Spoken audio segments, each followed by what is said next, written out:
이거 채권 투자 위험을 볼게요. 여기서는 이제 어떤 개념이냐면요. 우리가 이제 자산이라고 하면 일반적인 자산이에요. CAPM을 좀 얘기해 볼게요. 그렇죠? CAPM을 보면 원래는 제가 이제 말씀드린 것처럼 얘는 제너럴한 일반적인, 왜냐면 캐피탈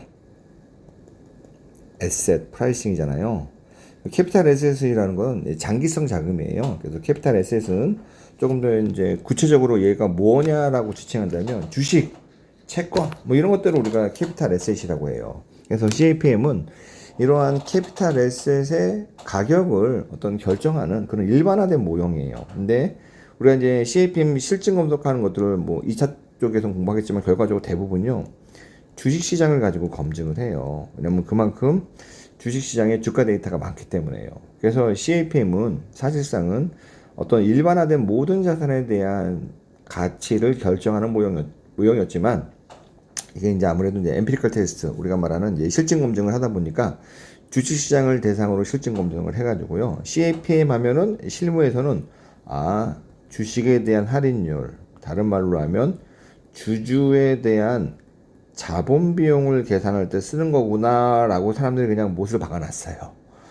자, 어쨌거나. 근데 사실은 이 CAPM은 전체 어떤 자산이에요. 근데 CPA 시험에서도 CAPM을 활용해서 할인율 계산할 때는요, 대부분 이제 주주 자본 비용 할인율 계산할 때 CAPM을 쓰라고 해요. 그래서 CAPM은 원래 취지는 이제 일반적인 모든 자산이지만 어떤 실무적인 혹은 리서치라는 측면에서 연구하다 보니까 주식시장 자료를 많이 사용하게 돼서 주가에 대한 어떤 이론들이 혹은 실증 검증이 많이 됐어요. 그래서 약간 우리가 주식 쪽으로도 좀 편향되게 사실상 주식 쪽으로만 거의 쓰고 있긴 해요. 그럼 CAPM에서 나온 리스크를 측정하는 변수가 뭐냐? 베타였어요. 그래서 베타가 크다. 1보다 크면 그죠? 시장 전체적인 위험보다 좀 더 리스크가 큰 그런 자산. 베타가 1보다 작으면 시장 전체적인 위험보다 리스크가 작은 자산. 이렇게 얘기했어요. 그럼 채권에도 이렇게 베타처럼 얘를 주식이라고 한다면 뭐 하나의 어떤 지표로 채권의 투자 위험, 얘는 딱 지표 하나 보면 얘는 평균적인 어떤 애들보다 좀 더 위험이 큰 이런 채권이네. 얘는 평균적인 애들보다 위험이 좀 작은 채권이네. 이렇게 알 수 있는 지표가 없을까?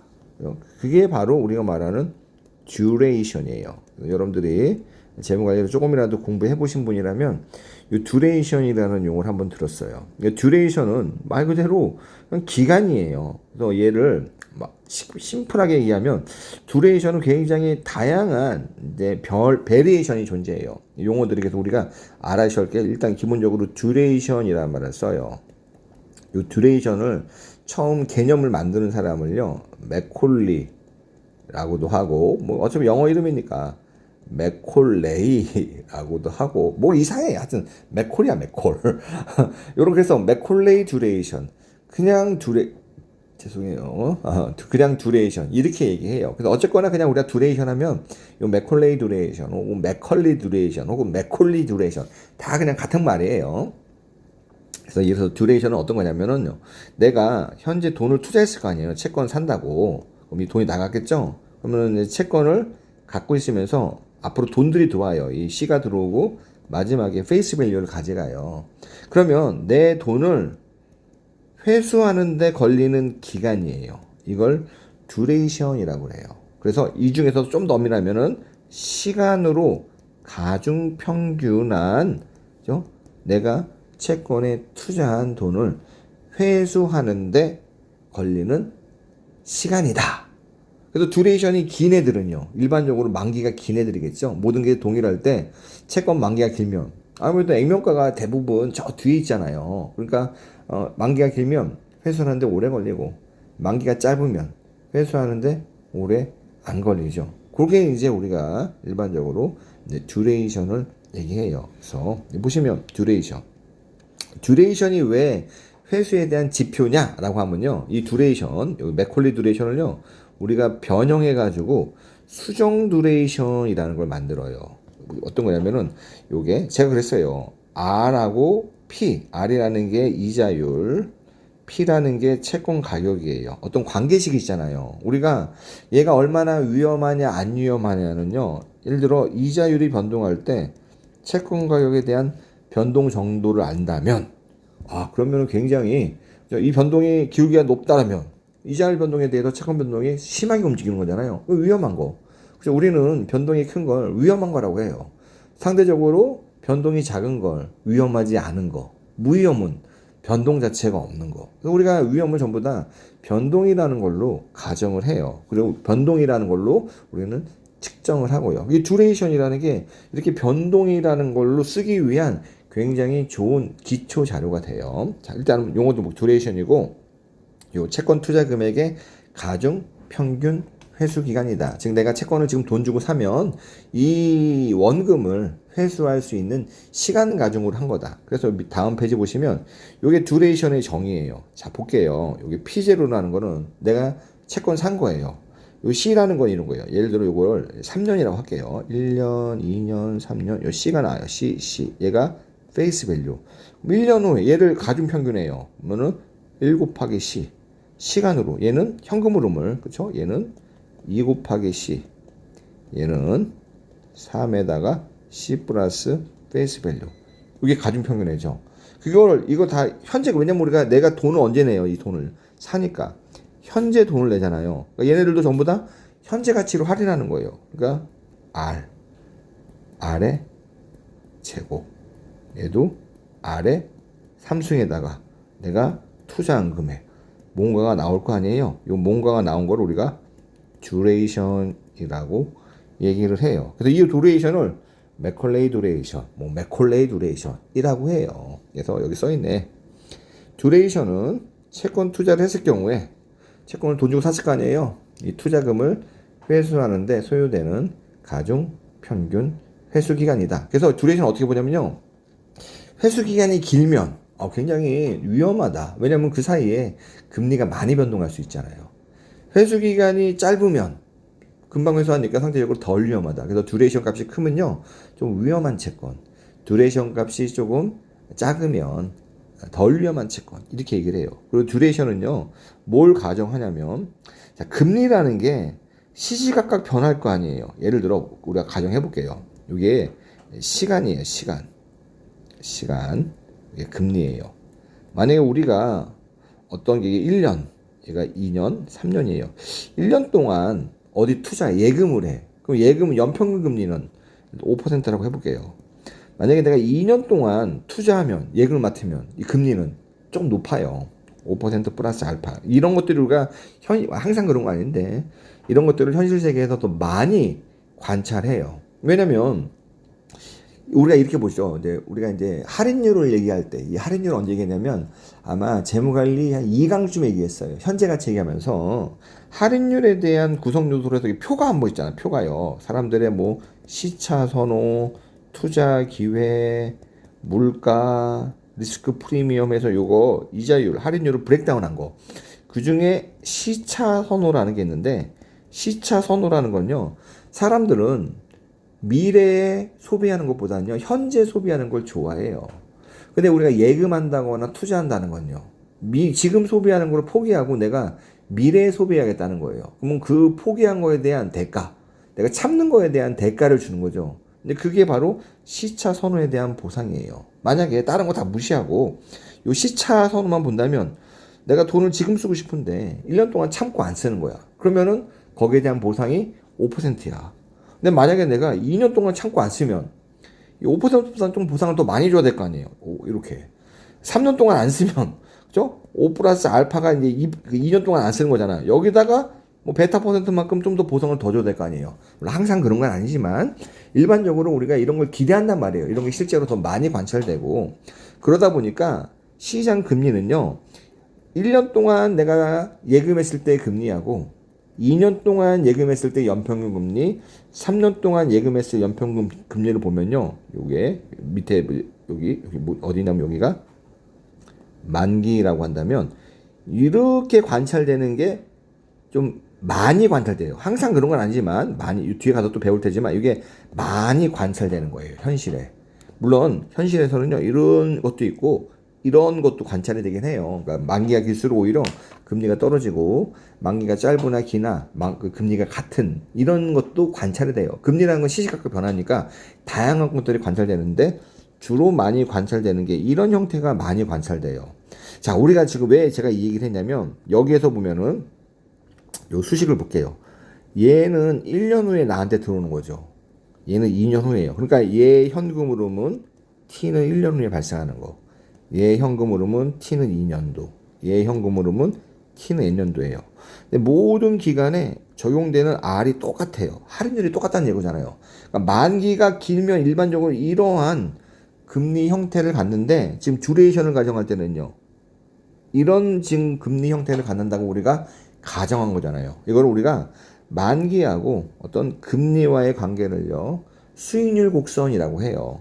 그거 수익률 중에 얘가 수평이잖아요. 그래서 일반적으로 이 듀레이션을 계산할 때는요. 암묵적인 가정이 매기간 금리가 똑같다. 수평 수익률 곡선을 우리는 가정하고 해요.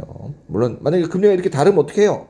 그러면은 다를 때 금리를 다 적용해서 계산하면 돼요. 이건 이제 CPA 2차 시험 문제고 그거는 나중에 여러분들 연습서나 그런 거 공부하실 때 같이 공부하시면 되고 지금은 아 그렇구나 이런 이해만 하면 돼요. 이게 다르면 어떻게 되지? 아 그건 이제 2차 공부하실 때 그때 물어보고 지금 공부하기엔 버겁고 자 그래서 요거를 심플하게 표현하면 이렇게 되는 거예요. 자 그러면 요 듀레이션을 계산해 보라고 말을 해요. 계산하는 문제는 듀레이션 상대적으로 쉽기 때문에요. 1차 시험에서도 가끔씩 나오고 2차 시험에서는 그냥 나오고 그다음에 여러분들이 금융공기업 같은 거 하시면 이런 거 계산하라고 충분히 주관식 문제 나와요. 은행 같은 데는 또 채권 발행 자체를 하나의 자본 조달로 보기 때문에요. 은행 같은 데서는 굉장히 좋아하는 그런 타입이에요. 예를 잠깐 눈으로 볼게요. 액면가가 10,000원, 잔존 기간이 3년, 만기 3년이에요. 표면 이자율이 8%. 연단위 후급이에요. 이걸 계산할 때, 야, 요 수식을 다 계산하려면 이 수식을 외워야 돼요. 근데 복잡해가지고 이거를 외우기가 어려워요. 어떻게 하냐? 얘는 저는 암기하라고 얘기할게요. 뭘 암기하냐? 표의 양식을 암기하셔가지고 계산해라. 어떨 거냐? 이게 이제 1년에 이자를 한 번 주니까 1, 2, 3이잖아요. 그 다음에 표면율이 8%예요. 800원, 800원 주겠죠? 3년 후에는 원금하고 이자니까 1,800원이에요. 자, 그러면은 얘 현재 가치는 현재 보시면 만기 수익률이 10%예요. 그러니까 얘로 할인해야 현재 가치 나오죠. 이렇게 하면 727.3. 두 번째는 616.3. 이렇게 다 있어요. 이거 다 더하면 뭐예요? 미래 현금 흐름의 현재 가치니까 얘가 현재의 채권 가격이겠죠. 거기다가 T로 곱하는 거예요. 얘는 1년 후니까 가중치를 1 곱한 거였어요. 얘는 2년 후잖아요. 여기다가요. 곱하기 2 하니까 얘가 나온 거예요. 얘는요. 여기다가 3년 후니까 3 곱해서 나온 거예요. 얘는 뭐예요? 가중평균 현금 흐름. 그러니까 우리가 계산한 얘는 여기에 해당하는 게 이 전체 금액에 해당하는 게 여기죠. 여기 채권 가격. 우리가 요거 계산한 거예요. 여기 해당하는 게 여기 분모예요. 나누는 게 듀레이션. 그러니까 우리가 계산할 때 여기 듀레이션은 이거 봤잖아요. 이거에다가 요게 A고 얘가 B면 A분의 B가 듀레이션이고 계산하니까 2.78년.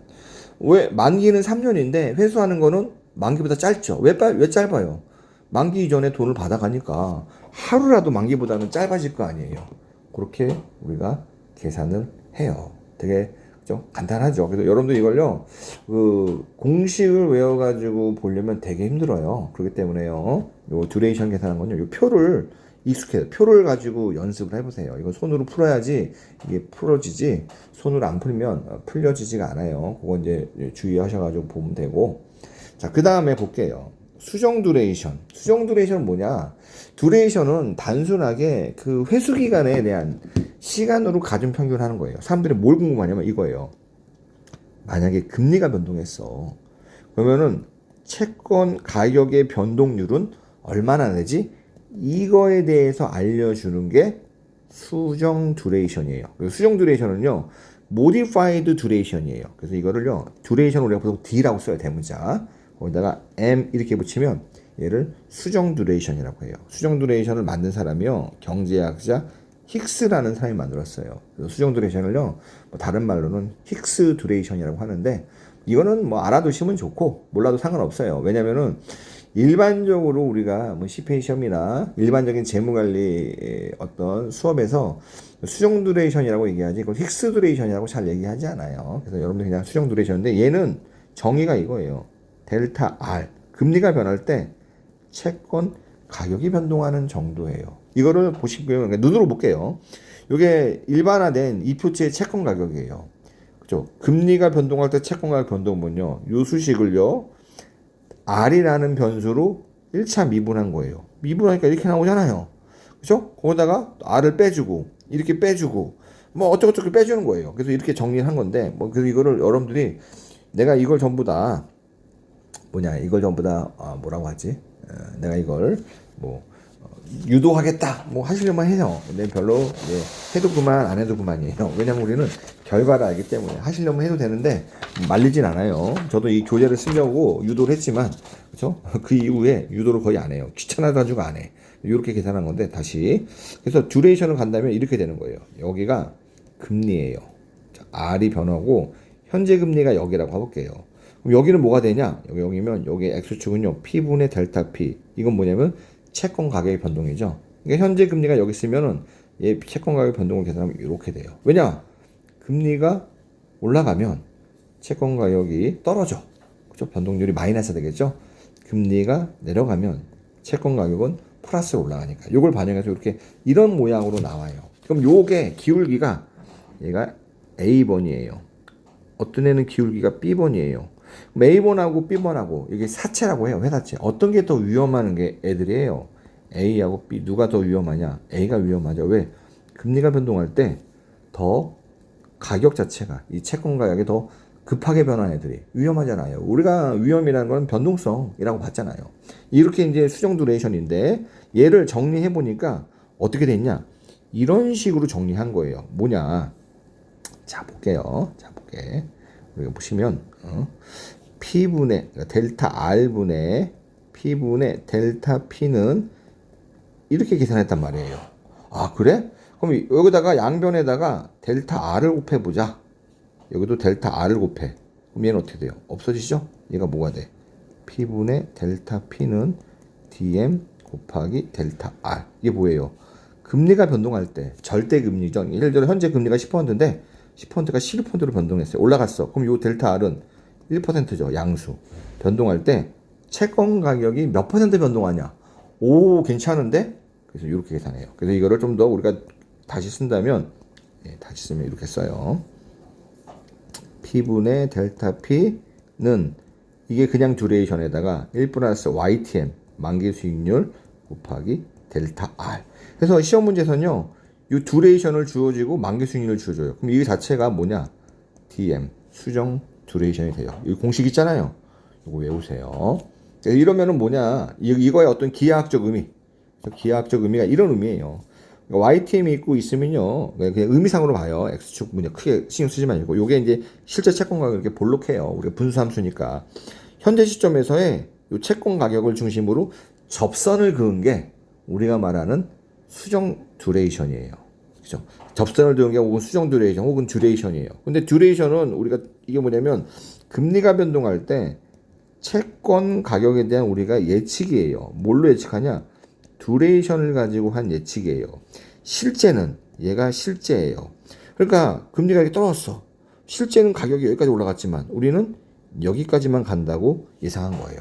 실제 가격보다 우리가 추정한 가격이 작죠? 과소하게 추정했죠.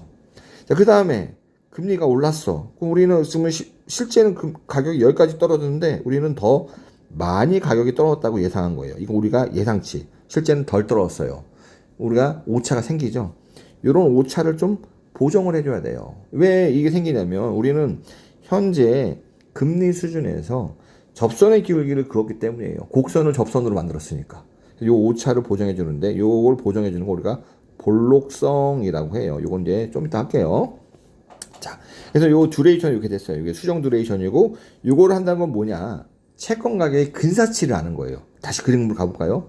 이 상태에서 금리가 이렇게 크게 변동했잖아요. 아까 전에 여기처럼 본다면 금리가 여기서 많이 왔다 갔다 했잖아요. 이게 오차가 보이잖아요. 만약에 금리가 여기서 조금 왔다 갔다 하면 여기서 왔다 갔다 할 거예요. 오차가 있긴 하지만 이 오차가 심각하게 보이지 않죠. 그러니까 일반적으로 이런 듀레이션으로 채권 가격을 계산한다. 그게 뭐냐? 듀레이션을 통해서 금리가 변동할 때 채권 가격이 어떻게 변동할지를 계산한다라는 건요. 대략적으로 우리가 이렇게 봐요. 어떤 채권 가격이 추정치 혹은 근사치로 봐요. 근데 이 추정치, 근사치라는 게 큰 폭의 금리가 아니라 작은 폭의 금리.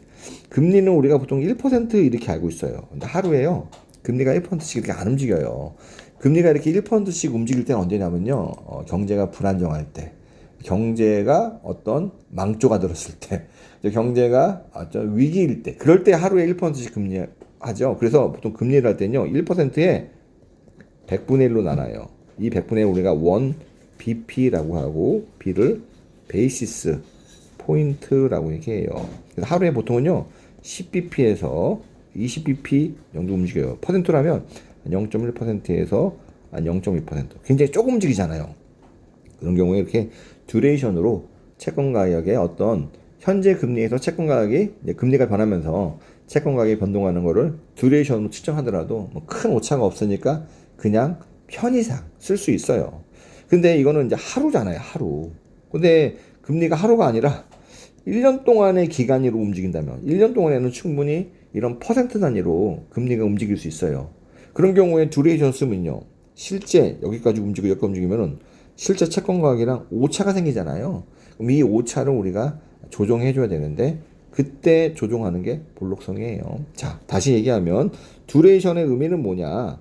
현재 기하학적 의미는 현재 주어진 채권의 만기 수익률 혹은 시장 이자율로 여기에 접하는 접선을 그리고 이 접선의 기울기를 우리는 듀레이션으로 보자 라고 한 거예요. 그게 기하학적 의미예요. 그러다 보니까 듀레이션은 1차식으로 어떠한 변동을 근사한 거, 추정한 거라고 우리가 얘기를 해요. 자, 그래서 요거 외우세요. 요거 수식. 요거 수식, 요거 중요해요. 자, 그래서 예를 들어 듀레이션의 특징이 있어요. 우리가 듀레이션에 영향을 미치는 변수가 크게 세 가지. 하나는 YTM, 다른 하나는 표면이자율, 액면이자율, 세 번째 만기. 우리가 맥콜리 듀레이션 봐봐요. 맥콜리 듀레이션에 이렇잖아요. 1 곱하기 C에다가 1 플러스 R, 2 곱하기 C에다가 1 플러스 R의 제곱. 만기가 3년이라고 할게요. 제곱 플러스 3C에다가 3FV에다가 1 플러스 R의 3승의 P0. 자, 그러면은 이게 만기잖아요. T가. 만기에 따라 가지고 영향을 주겠죠. 그러면 만기가 증가하면, 모든 변수가 감안할 때 만기가 올라가면 듀레이션이 증가해요. 그래서 위에 있는 플러스는요, 만기하고 펑션이라는 의미예요. 듀레이션은 양의 관계다. 그러니까 모든 변수가 가만히 있을 때 만기가 증가하면, 직관적으로 보더라도 1년짜리 채권 회수하는 기간하고 10년짜리 채권 회수하는 기간이랑 어느 게 더 길겠어요? 당연히 10년짜리 채권을 회수하는 게 더 오래 걸리겠죠. 그래서 만기가 길면 듀레이션도 증가하고 만기가 줄어들면 듀레이션도 감소한다. 이렇게 이제 보는 거예요. 자, 그 다음에 우리가 예를 볼게요. 표면이자율. 표면이자율은요, 내가 만기 전에 받는 돈이에요. 만기 전에 받는 돈. 그럼 표면이자율이 높다라는 건 뭐죠? 만기 전에 내가 돈을 많이 받아가. 그러니까 회수하는 기간이 짧아지죠. 그래서 표면이자율이 높아지면 회수 기간이 짧아져요. 그러니까 표면이자율하고 회수 기간은 역의 관계예요. 그래서 마이너스라고 표시한 거예요. 자, YTM은 우리가 다른 말로 모르겠어요. 채권의 가격이에요. 얘네들이 다 일정한데 채권의 가격이 떨어지면 듀레이션은 올라가요. 그쵸? 맞나? 채권의 가격이 떨어지면 듀레이션 올라가나? 채권의 가격이 떨어지면 채권의 가격이 떨어진다는 얘기는 듀레이션이 올라가고 채권의 가격이 떨어진다는 얘기는 여기구나. YTM이 올라간다는 얘기죠. 왜냐하면 이자율하고 채권 가격이 역수니까. 자, 그래서 얘는 보시면 채권의 가격이라고 볼게요. 좀 직관적으로 설명드리면 이렇게 설명할 수 있어요. YTM이 높다라는 얘기는요, 채권의 가격이 저렴하다라는 거예요. 내가 가격을 저렴하게 주고 샀으니까 이 돈을 회수하는데 빨리 회수하겠죠. 그러니까 듀레이션이 짧아져. 반면에 YTM이 낮다라는 건요, 가격이 비싸니까 얘를 회수하는데 오래 걸려요. 그래서 얘는 역수예요. 얘는 일단은 항상 그런 건 아니에요. 일반적인 우리가 시험에서는 얘를 하나의 어떤 법칙처럼 생각하는데요. 항상 그런 건 아니에요. 항상 그런 건 아니기 때문에. 왜냐면 그래서 CPA 시험에서는요. 원래는 한 2015년 이전까지는요. 그냥 이런 원칙을요. 우리가 받아들였어요. 그냥 왜냐면은 이제 채권 말씀드린 것처럼 얘는 굉장히 어떤 케이스 바이 케이스거든요. 그러니까 모든 케이스에 딱 맞는 거를 만들기가 어려워요. 왜냐면은 우리가 그러잖아요. 야, 금리가 올라가면 채권 가격이 떨어진다며. 근데 항상 그래? 안 그런 채권도 있어요. 변동금리 채권은요, 금리가 올라가면 이론적으로 채권 가격이 안 떨어져요. 금리 변해서. 이게 아니잖아. 그럴 수 있잖아요. 그러니까 이것처럼 예외가 많이 존재하는 게 채권이에요. 왜냐면 채권이란 건 표준화되지 못하고 어떤 특이한 걸 갖고 오면 그렇게 되니까요. 특히나 사회현상이라는 게 더더욱 그렇잖아요. 그래서 이런 것들을, 그런 현상을 우리가 어느 정도 이해하고 얘를 하나의 어떤 기본 원리로 봤는데, 시간이 흘러가면서 시험 문제를 어렵게 내다 보니까 그렇지 않게 시험 문제가 나올 때가 있어요. 이건 이제 우리가 뒤에 가서 연습 문제 풀 때 어떤 형식으로 나오는지 볼게요. 얘는 이제 중요하니까 일단 외워둬요. 이게 기본이고, 물론 지금 외우라고 말씀드렸지만 저는 안 외웠어요. 그냥 그냥 이해하면 되니까, 그죠? 이해하면 되니까. 만기만 정해관계고 나머지는 다 역외관계다. 이렇게 만기는 직관적으로 제일 빨리 이해되니까요. 자, 이것도 설명드렸고, 얘기를 한번 볼까? 얘가 예제예요. 2007년도죠. 이런 정도가 제가 봤을 땐 금융공기업 시험 문제에서 쉽게 나올 수 있는 거. 회계사 1차 시험에서 이렇게 나오면 되게 이제 물론 그 문제 한 문제 나온 거 보고 이제 그 회차 시험이 쉽다라고 말할 수는 없어요. 그렇지만 이 정도 문제면 되게 거저주는 문제예요. 자, 볼까요? 이표이자를 1년에 한 번씩 지급하는 채권이 있어요. 이표이자를 1년이니까 1년에 이자를 한 번이에요. 우리가 현재 가치 계산할 때, 프레젠 밸류 계산할 때 보통 1년이라고 안 하고 한 기간이라고 했어요. 1기간. 1기간은 뭐죠? 돈이 생기는 기간이에요. 그러니까 여기서는 돈이 1년마다 한 번씩 생기니까 돈이 생기는 기간이 1년이구나라는 거예요. 만약에 돈을 6개월에 한 번씩 이자를 주면요. 6개월이 1기간이 되는 거예요. 이거 이제 뒤에 가서 또 얘기할 테니까. 일단 한 번씩 지급하는 채권이 있다. 만기 수익률이 10%예요. 그러니까 이 만기 수익률은 동의어가 채권 가격이 10%다. 그다음에 혹은 시장 금리가 10%다. 이런 거예요. 듀레이션이 4.5래요. 이 듀레이션은 뭐냐면 그냥 맥콜레이 듀레이션이에요. 4.5예요. 이 채권의 만기 수익률이 상승했어요. 만기 수익이 상승한 건요. 금리가 상승한 거예요. 금리가 상승하면 채권 가격은 떨어지겠죠. 그 봐요. 난이도가 있으니까 다 마이너스야. 쉬운 시험은 이 중에 한 보기 2개는 플러스일 거예요. 다 마이너스니까 찍을 수가 없어. 채권 가격 변화율의 근사치는 얼마냐라는 거예요. 근사치니까 듀레이션 가지고 계산해와라. 채권의 비례적인 변화율과 만기순의 변화와의 관계를 이용해낸다. 요거를요, 듀레이션이라는 표현 대신에 이게 듀레이션이라는 표현에 다른 표현이에요. 맞아요. 비례적인 관계를 하니까 어떤 일정한 관계를 갖다. 변화 관계. 그러니까 듀레이션 공식을 쓰면 채권 가격에 지금 뭘 물어본 거예요? 채권 변화율이에요. 그러니까 이걸 물어본 거잖아요. 채권 변화율 마이너스 D에다가 1 플러스 YTM 곱하기 금리 변화. 자, 얘가 4.5잖아요. 마이너스 4.5. 현재 만기 수익률은 10%. 플러스 10%. 금리가 어떻게 됐어요? 올라갔어. 그렇죠? 0.1%. 그럼 요 전체가 마이너스겠죠? 계산할 수 있어요, 없어요? 나왔네. 그렇죠? 이렇게 쉽게 계산되겠죠? 제가 따로 계산 안 할게요. 그냥 여기는 이렇게 수식만 세워놓으면 이거 계산하는 건 1도 아니니까 이렇게 계산하시면 돼요. 자, 다양한 채권의 듀레이션이 있어요. 자, 일반적으로 이표채라는 건요, 일반적으로 만기가 존재하고 만기 이전에 액면 이자를 주는 거예요. 이표채는요, 만기가 듀레이션보다 길어요. 그럴 수밖에 없겠죠? 만기 때까지. 근데 이 무이표채라는 거는 무이표채는 다른 말로 하면 순수 할인채예요. 쉽게 말하면 이렇게 볼게요. 이게 만기가 3년이야. 0, 1, 2, 3. 그때 10,000원 주는 거예요. 액면가. 중간에 하나도 안 주죠. 나 이거 언제 회수해요? 3년에 돼야지 회수해요. 얘네들은 만기하고 듀레이션이 같아요. 영구채라는 건요, 만기가 없어. 매년 똑같은 돈을 주는 거예요. CCC. 얘는 어떻게 돼요? 얘 가격은요. 현재 만기 수익률이 YTM이라면 C분의 YTM이 요 채권의 가격이에요. 그래서 얘를 여러 사람들이 해보니까 이렇게 계산할 수 있다라는 거예요. 이거 외우세요. 얘는 외우세요.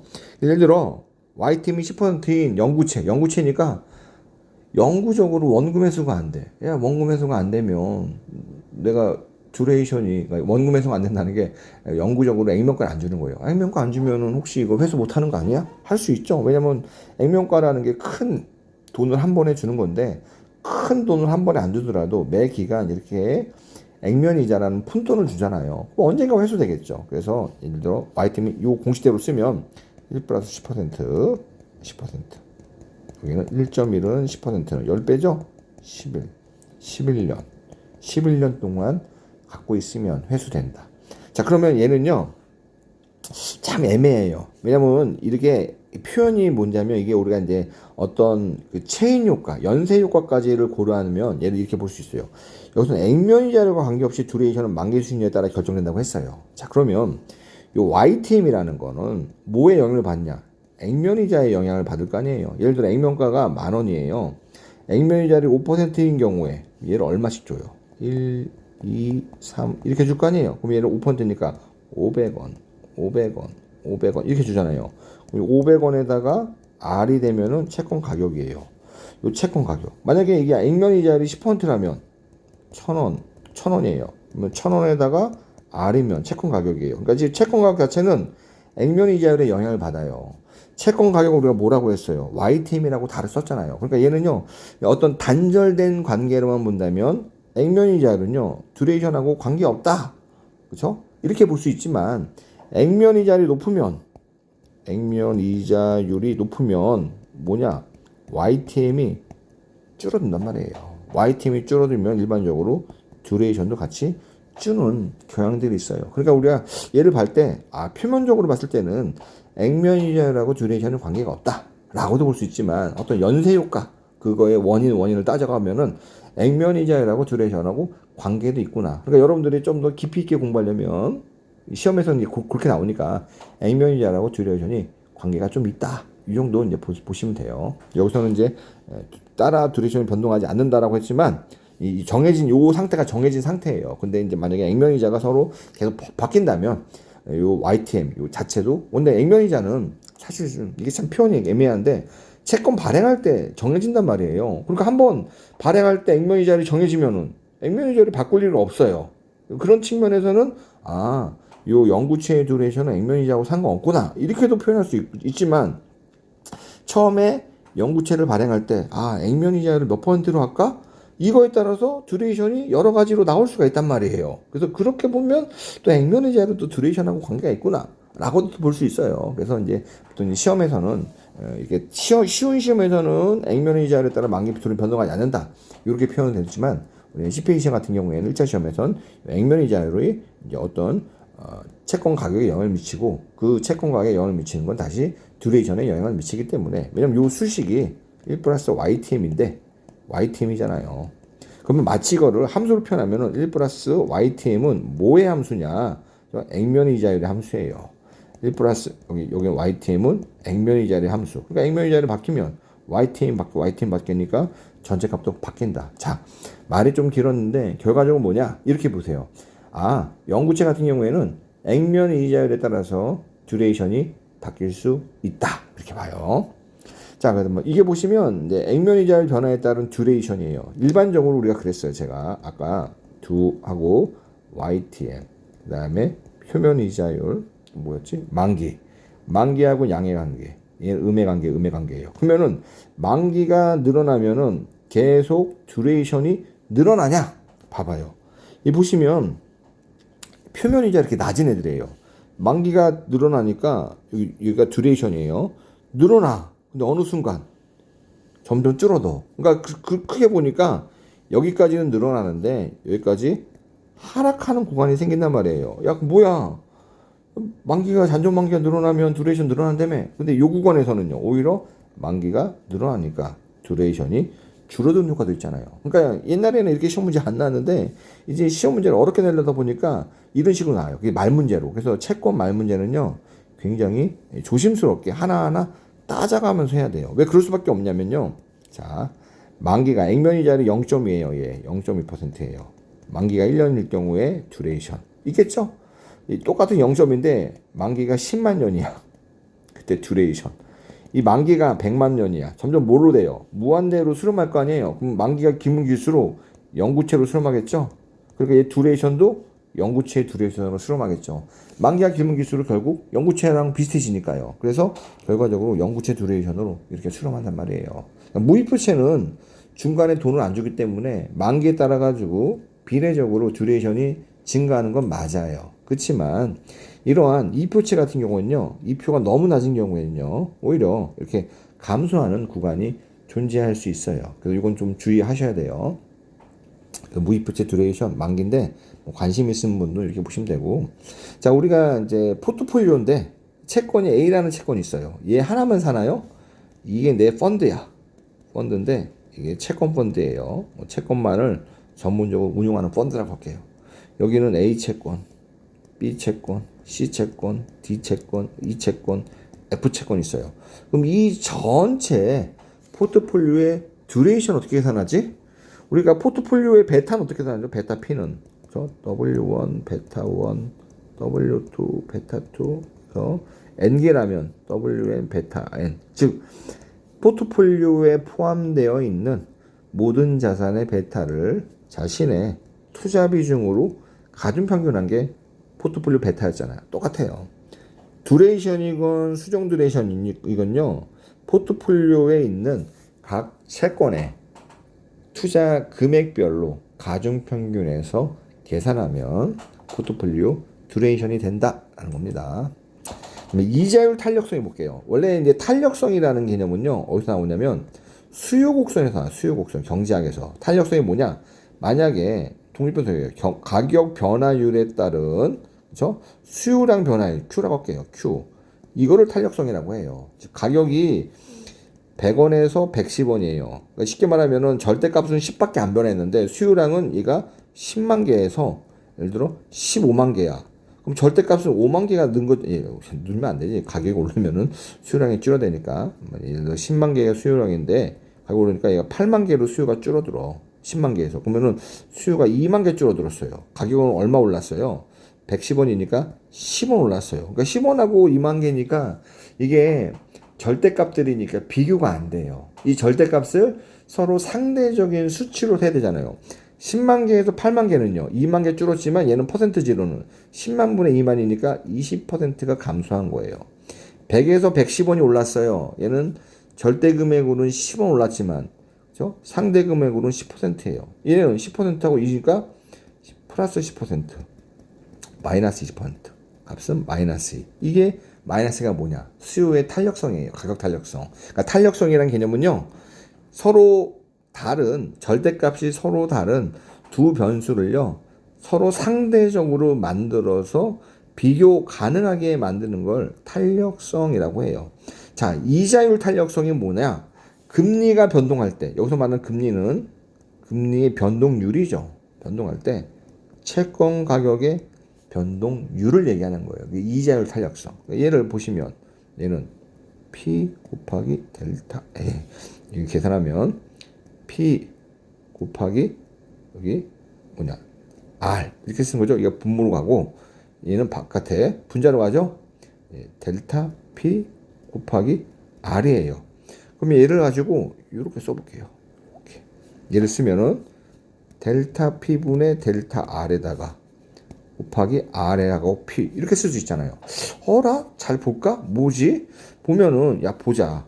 너 이거 다시 볼래? 그래. 이걸 보니까 얘하고 얘를 봐봐. P분의 델타 P잖아.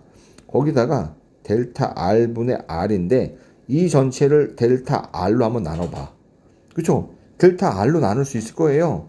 델타 R로 나누면 델타 R로 나눈다는 거는 여기다가 델타 R분의 1을 곱한 거잖아요. 그쵸? 그럼 여기다가 다시 델타 R을 곱해주면 돼. 이렇게 곱해주면은 이게 뭐예요? 수정 듀레이션이죠. 마이너스 DM에다가 R만 남았잖아요. 아, 이게 이자율 탄력성이구나. 그래서 여기 나온 게 이자율 탄력성이에요. 이자율 탄력성은 부호가 마이너스죠. 왜냐? 금리가 움직이는 방향하고 채권과 같이 움직이는 방향이 반대니까. 그렇게 해서 이렇게 계산하는 거예요. 이게 바로 이자율 탄력성이에요. 그래서 이거를 외워두시면 좋아요. 근데 외워두시면 이게 헷갈려. 왜냐면 저도 이게 잘 안 외워지거든요, 공부할 때. 그러니까 아예 이 개념을 이해하면 우리가 심플하게, 그렇죠? 얘를 도출할 수가 있을 것 같아요. 이자율 탄력. 그래서 이자율 탄력성이 크다는 거는 금리 변동 폭에 대해서, 변동률에 대해서 채권 가격이 많이 움직이니까 채권이 이자율에 대해서 되게 민감하게 변환한다. 이렇게 우리가 판단할 수 있어요. 이게 바로 이자율 탄력성. 그래서 이자율 탄력성이 높다는 거는 민감한 거, 이자율 탄력성이 낮다는 거는 덜 민감한 거. 이렇게 봅니다. 심플하죠. 왜냐면 수요의 가격 탄력성, 가격이 민감하다라는 거는 가격이 변동할 때 수요가 많이 변동하는구나. 가격이 탄력적이다. 가격이 변동할 때 수요가 좀 덜 변동하는구나. 가격이 비탄력적이다. 이렇게 얘기하잖아요. 얘도 마찬가지예요. 그런 의미예요. 자, 그 다음에 금액 듀레이션이에요. 뭐냐면은 지금까지 듀레이션, 우리가 말하는 수정 듀레이션 이거잖아요. 금리가 변할 때 채권 가격이 변동하는 정도예요. 이게 퍼센트, 율이에요, 율. 그러다 보니까 우리는 또 궁금한 게 금액이 궁금해요. 그러면은 볼까요? DM, 이거 외우셔야 돼요. 이렇게 됐어요. 만약에 델타 P라는 거는 절대 금액이 변동하는 거잖아요. 채권. 양변을 P로 나눠주면 DM 곱하기 델타 R 곱하기 P. 그럼 뭐예요? 이자율이 변동할 때 절대 금액 자체가 변동하는 거죠. 우리가 근데 금액 듀레이션을요, 달러 듀레이션이라고 해요. 얘는 뭐냐면 우리가 이제 서로 이렇게 정의하자라고 정의한 거예요. 얘를 뭐 표현에는 이렇게 돼 있지만요. 여기서 어디까지가 금액 듀레이션이냐면요. 심플하면 이거예요. 뭐냐면 델타 R분의 델타 P. 이걸 우리가 금액 듀레이션이라고 해요. 그러니까 여러분들이 이 금액 듀레이션 옆에다가요, 필기를 해요. 뭐라고 필기하냐? 주기를 해주세요. 주기를. 수식으로 공부하면 좀 더 편하긴 해요. 뭐냐? 금액 듀레이션은 정의가 델타 R분의 델타 P야. 이게 이렇게 우리는 금액 듀레이션을 정의하기로 사람들끼리 약속했어요. 즉 뭐냐면은 P하고 델타 P는 마이너스 DM 곱하기 델타 R이잖아요. 여기다 보면은 얘랑 자리를 바꿔주는 거잖아요. 그러면 P분의 델타 R은 듀레이션 곱하기 P. 쉽게 말하면 금액 듀레이션은요, 수정 듀레이션에다가 현재 채권 가격을 곱하면 금액 듀레이션이에요. 오케이? 그러면 요게 중요해요. 요거는 이제 어떤 거냐면, 이제 시험 문제에서 이건 1차에서도 나오는데, 지금까지는 우리는 이제 1기간을 1년이라고 했어요. 근데 만약에 이자를 6개월에 한 번씩 지급해요. 지금은 우리는 얘가 1기간이라고 했는데, 요때 C가 한 번 나오는 거예요.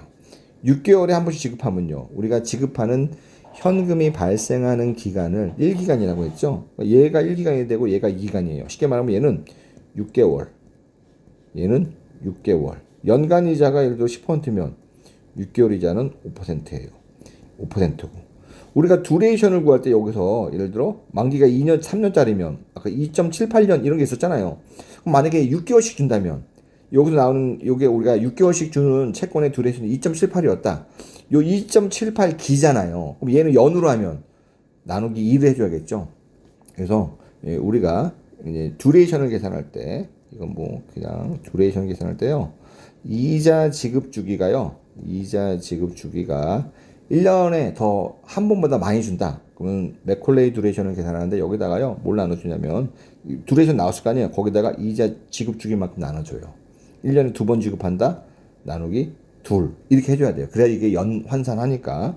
똑같이요, 만약에 여기 보시면 수정 듀레이션인데 1년에 ML을 M 회번을 이자를 지급한다면 듀레이션이 어떻게 바뀌냐? 그럼 우리가 연환산한 듀레이션이 있단 말이에요.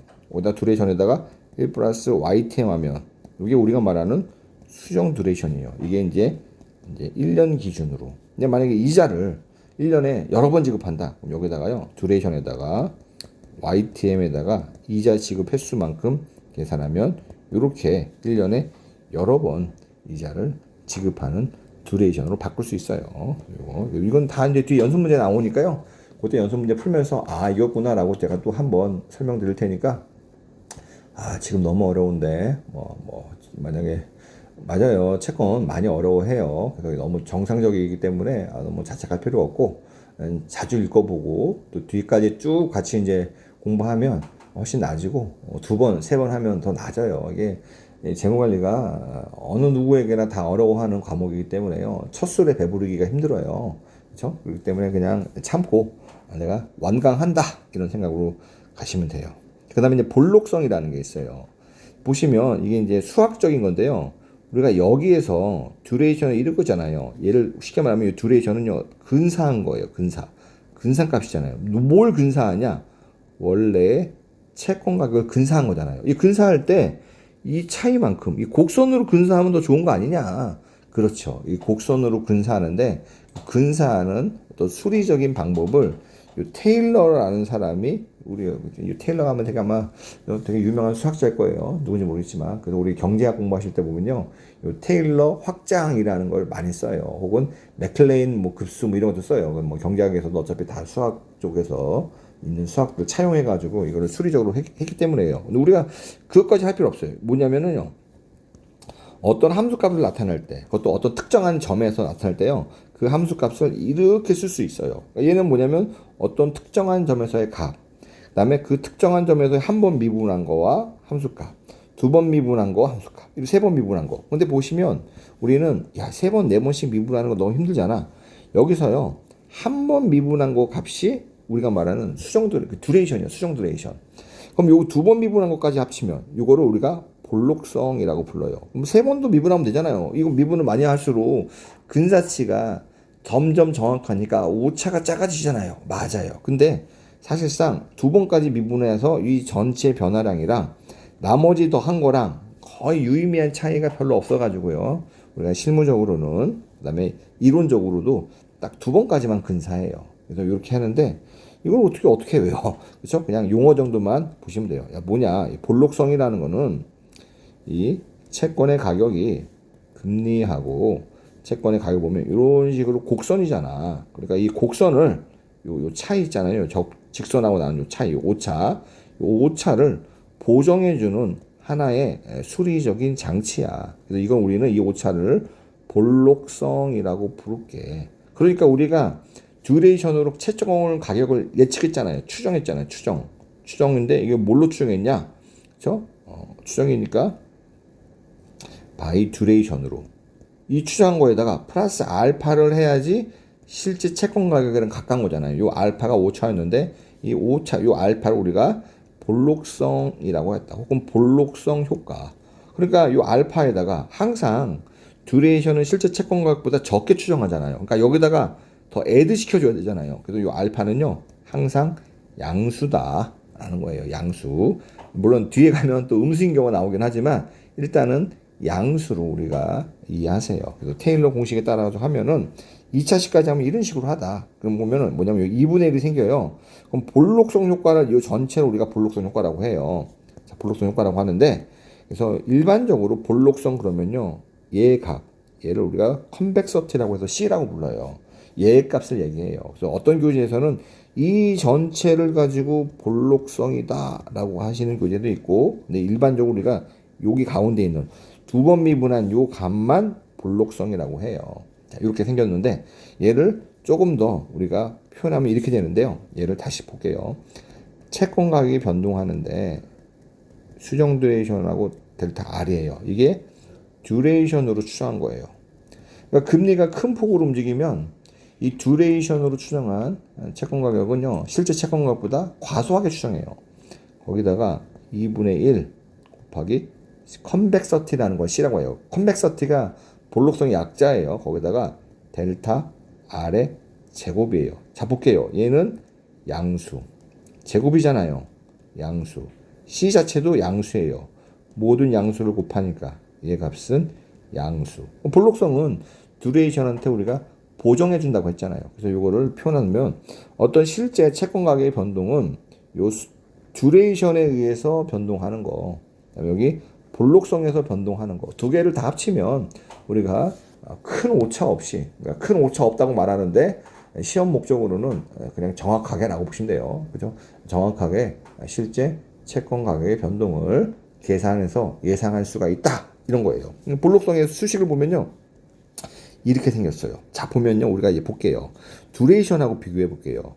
여기까지 보시면 2를 뺄게요. 이 1기간 후에 발생하는 거예요. 얘, 2기간 후에, 그쵸? 예, N기간 후에, 거기다가 채권 가격. 이러면은 이게 뭐냐? 볼록 듀레이션이었어요. 거기다가 뭐가 붙었냐? 2가 붙었어요. 2는 뭐예요? 1기간이니까 1 플러스 1이 됐어요. 3은요, 1 플러스 2가 됐어요. N은요, 그쵸? N이라는 거는 N 플러스 1이죠, 여기는. 그게 뭐냐면, 1이 만기야.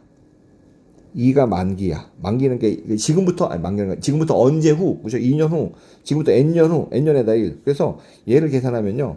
아, 듀레이션을 계산하면은 우리 표로 제가 외우라고 했어요. 여기가 T가 있고 캐시플로가 있고요. 프레젠 밸류 캐시플로가 있었어요. 그다음에 T 곱하기 프레젠 밸류 캐시플로. 얘를 1년 후다. 100원이다. 100분의 1 플러스 Y라고 할게요. YTM. 얘는요. 여기 곱한 거에다가, 그죠? 요 값에다가 t가 1년이니까 1 곱하기 네모했어요. 볼록성은 요 1에다가 2를 곱했잖아요. 그러니까 여기다가 뭘 곱해주냐면 t에다가 t 플러스 1 프레젠 밸류 캐시플로. 여기 나온 거에다가 t 플러스 1이니까 여기다 1이니까 2잖아요. 2 곱하기 요 나온 요 금액을 넣어주는 거예요. 이런 식으로. 그러니까 얘도 계산해야 돼요. 그러면은 결과적으로 이 전체 값을 더하면은 요 값이 P0가 되는 거고, 밑에 있는 여기 있는 거 전체를 더하면요. 이 값, 이거 A라고 할게요. 요 상태로 하면은 A분의 P0에다가요. 여기다가 곱하기 1 플러스 YTM의 제곱분의 1. 요거 한 걸 우리가 볼록성이에요. 그러니까 여기를 C라고 했잖아요. 제가 C라고. 그러니까 지금 왜 C라고 표현했냐면 밑에 암기라고 본데 볼게요. 저는 요 C를 볼록성이라고 그러고 요 C를 계산하려면은 요 수식으로 계산하는 거예요. 어떤 교재에서는 요 박스친 전체를 볼록성이라고 하는데 엄밀하게는 현재 물론 그게 뭐 틀렸다는 건 아니에요. 근데 일반적으로 우리가 볼록성이다라고 하는 건요. 예.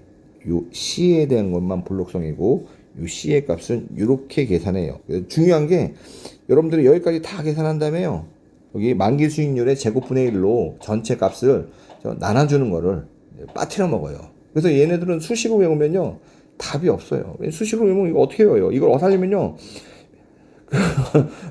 뭐냐, 제가 왜 웃냐면, 그 이자율로 2번 미분해요. 2번 미분하면 나와요. 그럼 여러 번 해보시면 돼요. 저도 해봤어요. 근데 뭐 하는 거를 여러분들이 이제 시험 보는 사람들인데, 결과적으로 이걸 2번 미분하라고 시험에 나오지도 않아요. 2번 미분하는 사람들은요, 공부 열심히 해가지고 그냥 학문에 뜻이 있는 분들 있잖아요. 그런 분들은 이제 2번 미분하시고, 난 그냥 굳이 학문에 뜻이 없어. 나는 빨리빨리 시험에 합격하고, 빨리빨리 좋은 데 취직해가지고 빨리 돈 벌고 싶어. 이런 분들은요 이렇게 외워놔요.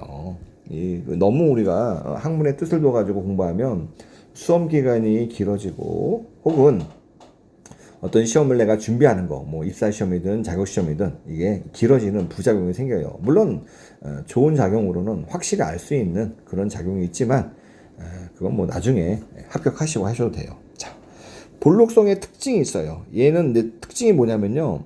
듀레이션에 영향을 미치는 변수가 크게 YTM, 휴면 이자율, 만기였잖아요. 똑같이 얘하고 만약에 볼록성을 컨벡서티라고 하면은 컨벡서티도 YTM하고 표면 이자율 만기랑 어떤 관계냐? 듀레이션하고 똑같은 관계예요. 지금 뭐냐? 플러스, 마이너스, 마이너스. 왜냐면 이게 2번 미분했기 때문에요. 자, 그래서 그래요. 그래서 보시면 채권, 그래서 요거는 일단은 그냥 디폴트로 가시고 다 볼게요. 채권 수익률 하락할수록 볼록성은 커진다, 이런 뜻이에요. 그냥 그래프상으로 볼게요. 여기가 R0, 채권 수익률이 하락하잖아요. 그럼 이게 볼록한 정도 어떻게 돼요? 더 심해지죠, 경사가. 채권주의 상승하면 볼록한 게 평평해지잖아요. 그죠? 덜 볼록해지죠. 야, 그렇구나. 금리가 하락하면 하락할수록 볼록한 정도가 커지네. 이해됐죠? 직관적으로도. 자, 그 다음에 동일한 수익률과 만기에서 표면이자리 낮을수록, 표면이자리 낮으면 듀레이션은 회수하는 금액이 적어지니까 길어지네. 볼록성도 커진다. 같은 방향으로 움직이구나. 볼록성이 큰 채권은 볼록성이 작은 채권보다 더 높은 가치를 갖는다. 이건 어떤 의미냐면요. 자, 볼게요. 두 개의 채권이 있다고 해요. 지금 시점에서 이게 YTM이고 채권의 가격이라고 할게요. 이렇게 있어. 여기 이제 여기 있어. 서로 요 P0로 같아. 요런 채권이 하나 있고요. 극단적으로 요런 채권이 있어. 그러면은 밑에 있는 빨간 애가 A고 B 채권이 어떤 채권이 더 가격이 비싸겠어요? 여기서는 가격이 똑같지만 올라가 봐요. 얘는 가격이 많이 떨어져. 얘는 덜 떨어져. 금리가 떨어졌어. 얘는 가격이 이만큼 올라. 얘는 가격이 더 많이 올라. 그러니까 금리가 오르거나 떨어질 때 덜 떨어지고 더 많이 오르잖아. 어떤 애들이 더 볼록한 애들. 그러니까 볼록성이 큰 채권, 더 볼록한 애들이 볼록성이 작은 채권보다 당연히 더 높은 가치를 갖죠. 직관적으로 이해되죠?